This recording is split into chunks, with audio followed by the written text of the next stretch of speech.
Lição 12. 22 de junho de 2025. Tema: do julgamento à ressurreição. Introdução. Nesta lição, iremos abordar a prisão, a condenação, a crucificação, a morte, o sepultamento e a ressurreição de Jesus. Estes eventos demonstram o cumprimento da missão do nosso Salvador. Toda essa missão pode ser resumida na frase: está consumado.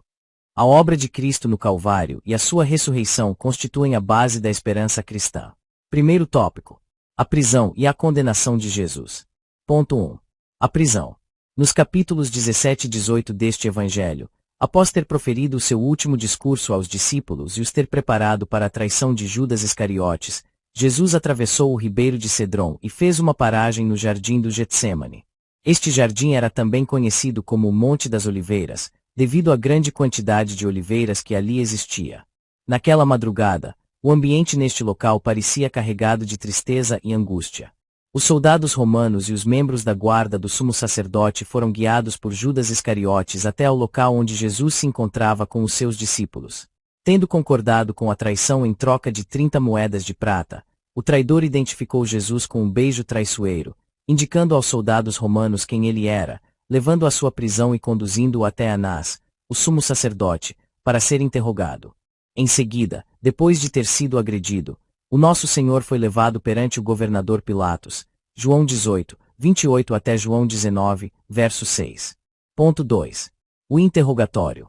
De início, Pilatos questiona a acusação feita pelos judeus.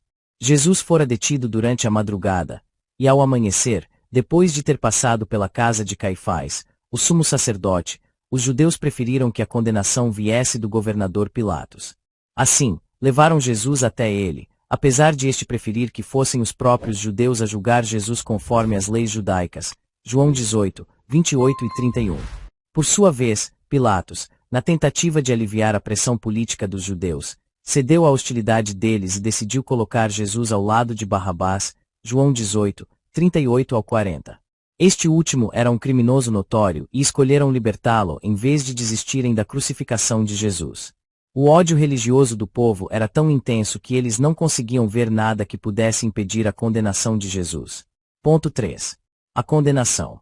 Pilatos mandou que Jesus fosse açoitado, e posteriormente, os soldados romanos, para humilhá-lo ainda mais, colocaram sobre a sua cabeça uma coroa de espinhos afiados, provocando-lhe ferimentos e fazendo o sangue escorrer pelo seu rosto. Essa era uma maneira de escarnecer da sua suposta realeza. O instrumento utilizado para os castigos era um chicote com tiras de couro afiadas, que tinham pedaços de ossos ou pedras cortantes na ponta. Jesus foi ferido e teve a sua carne dilacerada pelos golpes. João 19, 1 e 2.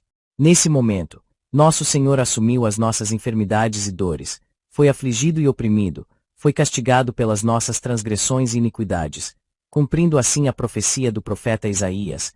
Isaías 53, 4 e 5. Segundo tópico: crucificação, morte e sepultamento de Jesus. Ponto 1. O caminho do Calvário. Após a tentativa de Pilatos evitar a crucificação e libertar Jesus, não conseguiu impedir o castigo mais severo.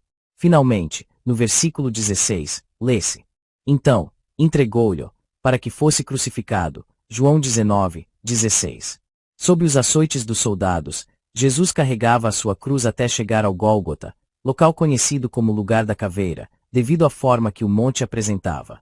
Em João 19, 18, menciona-se que o Gólgota era um lugar público onde as pessoas podiam testemunhar o horrível drama ao qual os soldados romanos submetiam os condenados. Nos evangelhos sinóticos, Mateus, Marcos e Lucas, foram registrados detalhes sobre os eventos durante a crucificação do Senhor. Ao lado de Jesus, à sua esquerda e à sua direita, estavam dois outros homens acusados como criminosos. Lucas 23, 40 ao 43, sendo que Lucas narra o arrependimento de um deles enquanto o outro zombava de Jesus. É curioso notar que o profeta Isaías também mencionou isso anteriormente, no capítulo 53, 12, afirmando que ele foi contado com os transgressores. Ponto 2. A missão foi encerrada. Como homem, Jesus experimentou a sede, que foi a sua última necessidade humana, antes de morrer na cruz. A sua sede física foi momentânea e aliviada por uma esponja, que não continha água, mas vinagre, oferecida pelos soldados romanos. Ao pedir água para saciar sua sede, Nosso Senhor tinha plena consciência de que a Escritura estava se cumprindo e que aquele momento final, como o homem, se aproximava.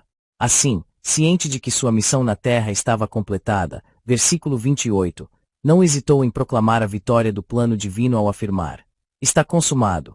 João 19, 30. A obra de Jesus estava concluída. O seu grito não era de derrota, mas sim uma declaração da realização de uma tarefa confiada pelo Pai. Ponto 3. O sepultamento. No versículo 38, aparece um homem que admirava Jesus e era um discípulo discreto e reservado, chamado José de Arimateia. Ele fazia parte do Sinédrio, Marcos 15, 43, e era uma pessoa abastada, Mateus 27, 57. Devido ao temor que tinha dos judeus, mantinha-se afastado dos discípulos, mas conseguiu vencer esse medo ao reunir coragem para se dirigir a Pilatos e solicitar o corpo de Jesus para o sepultamento, João 19, 42. A informação contida no texto sugere que o túmulo onde Jesus foi sepultado não ficava longe do Monte do Calvário. Terceiro tópico. A ressurreição de Jesus. Ponto 1. O túmulo vazio. Na manhã do primeiro dia da semana, domingo, ocorreu um terremoto na área do sepulcro, e um anjo de Deus deslocou a pedra, sentando-se sobre ela, Mateus 28, 2. Foi nesse instante que Jesus ressuscitou do lugar onde o seu corpo se encontrava. O túmulo ficou vazio, servindo como uma evidência clara da ressurreição de Jesus dentre os mortos. No Evangelho de João, é relatado que, após o sábado judaico, Maria Madalena dirigiu-se ao sepulcro, João 20, 1, acompanhada por Maria, mãe de Tiago, e Salomé, Marcos 16, 1 ao 3, com a intenção de ungir o corpo de Jesus. Ao chegarem lá, a pedra já tinha sido retirada, Marcos 16, 4, e ao entrarem no sepulcro escavado na rocha, não encontraram o corpo de Jesus. O túmulo estava vazio. Ponto 2. A ressurreição como base da fé cristã. Em sua abordagem sobre a importância da ressurreição, o apóstolo Paulo dirigiu-se aos coríntios afirmando que Cristo ressuscitou dos mortos e que, se essa afirmação não fosse verdadeira, a nossa fé e a nossa mensagem seriam inúteis. 1 Coríntios 15, 12 ao 14. Existem pelo menos duas razões para crermos na ressurreição do Senhor. A primeira baseia-se nas palavras de Jesus que afirmara ser necessário que ele ressuscitasse dentre os mortos, João 20, 9. A segunda razão é o fato de Pedro e João terem verificado que Jesus já não estava no sepulcro quando souberam do túmulo vazio, João 20, 6 ao 7. No entanto, quando Maria Madalena olhou novamente para dentro do túmulo e viu dois anjos de Deus que lhe asseguraram que Jesus estava vivo, ela não conseguiu imaginar que seria a primeira pessoa a contemplar Jesus de forma gloriosa, João 20, 11 ao 17. Ele a instruiu para comunicar aos discípulos que ele estava vivo e que brevemente teriam a oportunidade de vê-lo também, João 20, 18 e 19. Ponto 3. O Cristo ressurreto quebra a incredulidade. Apesar do receio e da incredulidade de alguns dos discípulos, mesmo após ouvirem o testemunho de Pedro e João, e em especial, de Maria Madalena, que viu Jesus e falou com ele pessoalmente, Jesus apareceu entre os discípulos no primeiro dia da semana. Ele surgiu no meio deles e disse: "Paz seja convosco." João 20, 19. Em outras ocasiões, nosso Senhor também se manifestou aos discípulos antes da sua ascensão ao céu, João 21, 1 e 2. A Pedro e a alguns outros que o seguiam, Jesus revelou-se novamente e realizou o milagre da pesca abundante, João 21, 3 ao 11, uma prova do poder do Cristo ressuscitado. Seria impossível permanecer incrédulo depois de testemunhar o Cristo que venceu a morte. Conclusão. A ressurreição do Senhor Jesus é o evento mais significativo do Novo Testamento. Este acontecimento concretiza a nossa esperança na ressurreição do corpo, tal como está expresso no Credo Apostólico, um importante documento da tradição cristã. Creio na ressurreição da carne.